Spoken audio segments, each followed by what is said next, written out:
Hello everybody, welcome back to another A.N.U.S Productions entertainment video, and today I bring you a 1v1 on Tournament Rift. Our players for this video are going to be ZERGLIN in the right position, playing as the A.N.U.S, and we're going to be having Marik playing also as A.N.U.S, and using a blue colour scheme as well. So, not a mirror match today, and before I go any further, for this cast, I thought I'd say something about events and things. What I want to do is I want to host an event for Kane's Wrath, but I want to get your feedback on it before I start it, because I don't want to start an event that nobody is going to turn up to. So if you have an idea for a Kane's Wrath event that you'd like to see, it can be a tournament, but then there's some like weird debate that I can't like host a tournament. I don't really know where to host a tournament, and the only place I can host it on at the moment is Game Replays, and they don't really like Kane's Wrath tournaments at the moment.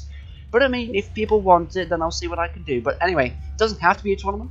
It could be a tent mission map, which is basically a map where you and 7 other people cooperatively go through the map and kill units, but you only have like one unit that you have to keep alive, and if you kill it, well then it's dead, you're dead, and you can just watch the other people progress through the map. We could do a thing where you progress them through that tank mission map the quickest, and the person who does it the quickest can get a bit of money, or like, yeah, the team.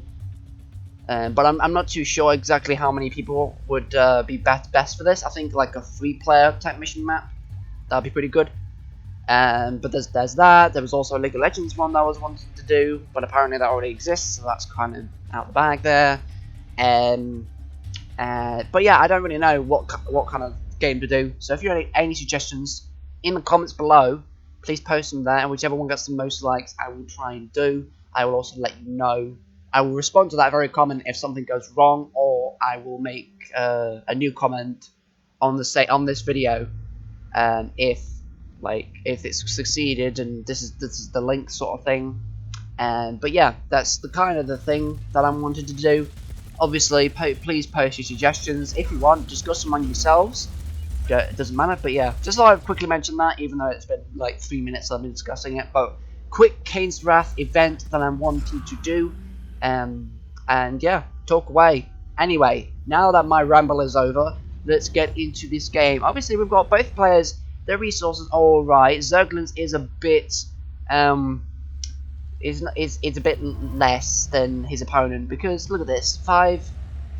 Is that 5-2 or was that 4-2? That's 4-2 Harvester Refinery, and that's 2-1. So ZERGLIN is really suffering. Oh, that's 3. Alright, so now he's just gotten the harvesters out, but Marik is still up in the resource game, so Marik is going to have that slight advantage. There we go, expanding to the bottom. And unfortunately, ZERGLIN has not managed to get up a refinery yet, so he has become a bit slower in the resource management side of things. Multiple scouts going throughout the map, and a lot of infantry getting built for ZERGLIN over there, as we see militants and rocket squads being constructed there. Scorpion tanks on the aggressive stance, going straight towards ZERGLIN's base. They're going to be probably doing harvester harassment. They might snag a kill, although I doubt it because of the amount of infantry that there is.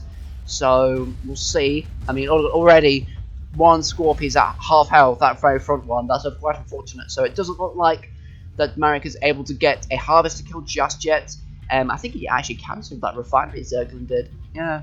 So for some reason ZERGLIN cancelled the refinery, but it doesn't really matter. On the left here, a scout coming from ZERGLIN. A raider buggy scouting out the area. A lot of other raider buggies being built by Marik as well. He's probably wanting to push with those units. I don't know who's going to be claiming this middle tib, if they are or not, because I mean, I don't necessarily know if I think it's actually a better play if you're going to be going for the middle tib, because then you at least have guaranteed 1 Tiberium's like Tiberium field. I mean, it is quite dangerous to do it, to put your emissary or whatever, or MCV down to the opponent's bottom Tiberium field, but at least you pretty much have a guaranteed Tiberium field. You can just fight over the middle one, and if your opponent doesn't, rise up to it, that means you get more than your opponent. So, if like Marik got the middle tib, and if ZERGLIN didn't fight for it, then Marik would get more resources. It's like that. Nice counter coming up over here from Marik. He's going to be sending out a lot of raider buggies to deal with a huge amount of infantry. Now, ZERGLIN switched to tanks because of this response from Marik here, and slaughtering the building with those bullets there. And the bottom here consists of a lot of infantry with a laser turret emplacement as well, will be helping a lot. However, the infantry will still be slaughtered, and I don't think buggies have the stealth detection ability, unfortunately, so he won't be able to see the harvesters and stuff. The tanks just gets annihilated as well. The units just regrouping in the middle there, near the blue Tiberium. Double war factory, triple war factory going for Marik there. He's going to be sending out a lot of units out into the map to hopefully counter these units by ZERGLIN. And there's another attack at the top here again. Oh, more harassment as well. This is a full aggro game, it seems like. I mean, this is a good place. I mean, you're dividing your opponent's attention quite a bit. Tanks retreating to the base there. Still got the scout there, and unfortunately has not been dealt with. But the units in the middle will probably get crushed by the amount of scorps from ZERGLIN. I mean, one is going to get repaired, but they've got a lot more coming their way very shortly. And the power plant is also damaged, but you don't really want to waste the resources to heal it. And yes, Scorpion tanks and Raider tanks are basically the same as what Marik has got. So we'll see how effective this is going to be. Here comes another attack by Marik. He's going to attempt to break the lines of defense, but the infantry is going to help. The infantry will help a lot. Here comes the Scorpion tanks. Are going to be surrounding the Raider buggies quite quickly, actually. The Scorpion tanks are not really firing on, like, they're not protecting themselves very well. They're going to be swarmed very easily. ZERGLIN is going to be chewing out those Marik forces there. He's going to have to retreat, unfortunately, and that's pretty much it for that force anyway. So ZERGLIN has successfully deflected that attack. Now, ZERGLIN is in the upper hand. He's got the upper hand. He's got a lot more units, and he's able to actually use those resources to his disposal. Like, because you know the tanks are. He's got more tanks, I think. Anyway, I'm not too sure. There's a lot more damage tanks from Marik, so he potentially could move in. But then again, I'm not too sure of whether that would work. Ooh, nice sneaky attack coming from Marik there. Dear me. Wow, I don't know if that actually got any harvesters. I don't think it did. All of them were recalled to the war factory there. Scorpion tank does actually get destroyed. I'm not sure if that was a worthwhile trade or not, because, you know, that's a lot of units that Marik has had to sacrifice for getting 2 Scorpion tanks. Not even any harvesters either, which is why they were sent there in the first place. Again, another attack by Marik, coming at the front there, but ZERGLIN is holding steadfast and holding his ground, and again pushing Marik back once more. It doesn't seem that Marik can actually breach the lines of defense of ZERGLIN. ZERGLIN's got it in the bag. He's got a lot of resource income as well. Marik is getting a little bit drier by the minute. He has to sell one of his war factories. There's not much he can do right now. He doesn't have enough time to tech switch, because if he does, then it means the aggressiveness of his previous attack would have been for nothing. He needs to keep up the pressure. That's basically all he can do. But right now, the aggressiveness anyway would not be a very good plan anyway, because you know you've got a lot of tanks from ZERGLIN, and they will be countering any sort of unit that will be coming by. You could use air, but that's quite expensive, especially going for vertigo bombers or something like that. Marik tackling this little sneaky attack coming from ZERGLIN, trying to get some harvesters, but there's only 2 harvesters here, and it's not too valuable. But then again, that's 2/3 of that. Well, that's half of his economy if he does get 2 kills.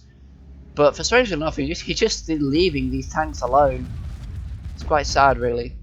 I mean, if those 2 tanks could do a lot of damage, possibly. If they're put in the right place, take out some low health units or something. But ZERGLIN's units moving through the middle, going past the blue Tiberium field, and they're going to be going towards the expansion, it looks like, and eliminating that, because basically that's what he wants to do, is to eliminate that. And has the MCV actually been? No, he hasn't. He's moving to the middle field. I suppose that's actually pretty okay. He's got a lot of tanks surrounding that building there, but he will be quickly trying to expand to this area. Fanatics! Oh, does he actually know about this MCV? Will he be actually getting this MCV kill? Let's have a look. These Fanatics going through the Tiberium, and he does have the infusion, which means they are immune to Tiberium damage. He does see the MCV. There goes the Harvester. Is it actually going to get killed? Yes, it is. Very easily, in fact. Oh, look, there's the second one. It will also get killed.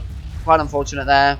Don't know what ZERGLIN's going to plan to do, but that's 3. That's all of ZERGLIN. That's all of Marik's harvesters there, just suicided themselves. Tanks from Marik pushing back ZERGLIN's forces over here. All these infantry squads and that he's not running them over, which is a pretty big misplay, because he should at least run them over. That would be the best way to take them out. I don't think he's concentrating on microing them that well. So you would have really saved yourself a lot of time and effort to run them over. Tank's situated in that Tiberium field, but Marik is on his last legs already. He's got no harvesters. He will be going down very shortly. There's one harvester, full load, 2 harvesters. Okay, so not all of them were destroyed. But that was, it's pretty stupid for him to send all those harvesters without realizing that the enemy was there. I think he was too preoccupied with pushing against ZERGLIN in the first place with this giant tank force, which has now been completely eliminated as far as I can see, apart from the fair few. Oh no, it's still there. Okay. He's just moving them around a lot, which is good, but he's vastly outnumbered, unfortunately, so he won't really be able to do much. Fnatic's pushing the tanks away. The tanks from ZERGLIN as well would be able to provide supporting fire. And there we go, Marik's dead. So, pretty good game overall. Marik had a good head start in the resource game. He did have a lot more, but ZERGLIN caught up and he produced way more units than Marik. Marik focused on the vehicles, and that was a bit of a problem because he didn't also include infantry, which means he was weaker than ZERGLIN because ZERGLIN had the extra infantry type. That means that it wouldn't have been as easy to deal with ZERGLIN's forces. So Marik had quite a hard time after the early game. So well done to both players here. Very good game. And remember, Kane's Wrath event. If you have any ideas, post them in the comments below. If you have any replays to suggest to me, PM me on Discord. My handle is down in the description as well. Thanks for watching, and I'll see you in the next video.